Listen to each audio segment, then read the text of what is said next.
Hey guys, hope you're all well.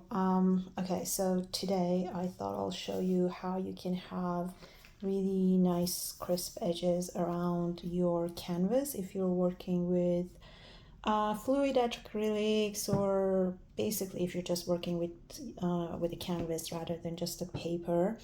So the method I'm going to show you quickly right now, it's going to be really effective, especially if you're using fluid acrylic or any kind of fluid paint, because normally what happens is that if we don't cover our edges of the canvas, then you will get, I mean, this is the artwork, but the background is also an artwork. As you can see, it is a mess. And if you are a perfectionist like I am, this has stopped me for a long time to try different methods, because I just didn't want to deal with the mess and then going over all this and cleaning it, or going with a white paint or black paint over it. Of course, if you like it like this, good on you. Go ahead and enjoy the way you're doing your art. There is no right or wrong way in doing art, and that's what we're trying to demonstrate here, that there's no right or wrong way. But as a perfectionist and someone who always wants things to be all right, but at the same time I'm trying to get away from it with the easiest method, but sometimes things are embedded in us and it's hard to get away. So anyways, this is a blank canvas, and I am going to show you how you can get some crisp edges, so then you don't have to spend a lot of time painting over. All you need is like kind of a thick, in terms of the width, washi tape, or any tape that you can just easily tear. But I prefer these paper tapes because I tried with like the electrician's tape.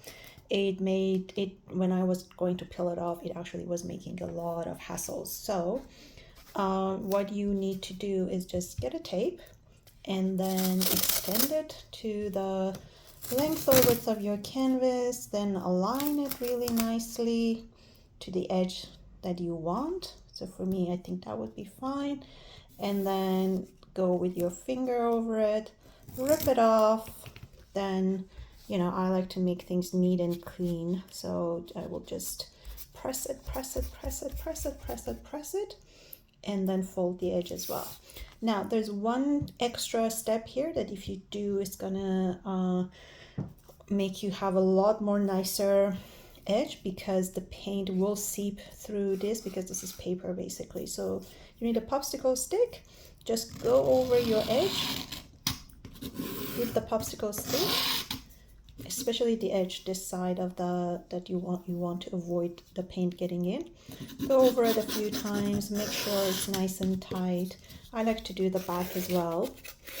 And yeah, then any paint that seeps in, it's just going to go over your tape. Now if you're just working with brushes and your paint is not that fluid, I would leave it at that.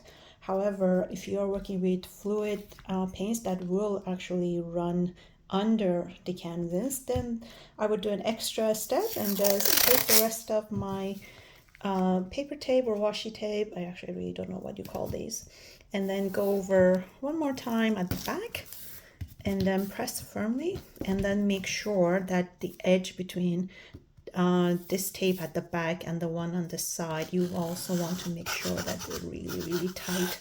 Going over with popsicle stick or anything. You don't have to have a popsicle stick. You can use a spoon, anything that you can put an even pressure over it and have that. So once you go through all the four, so go on the sides. I'd like to go on the sides first. It's up to you the way you want to do it, and then cover the back. And then once you do that, then you'll have something like this. So when you paint, in this case, this is what I did, and it actually did flow underneath, but because I have this now, I can easily just rip them off. But there is a trick to them, because if you're not careful enough, you might actually peel the paint from the canvas side on the top of the canvas when your actual painting is. Yeah, all right, so in terms of how to peel the paint, I'll make another video coming up soon. Let me know in the comments what are the methods you use to avoid this, or do you actually care about it or not? Let us know how you feel, because the aim is We don't want to be perfectionists for us to keep us back from doing the actual artwork, but at the same time, we don't want to push ourselves too far because, you know, everything takes time, change takes time. So we want to see how we can all have a better, more relaxed paintings. Thanks, guys. See you soon.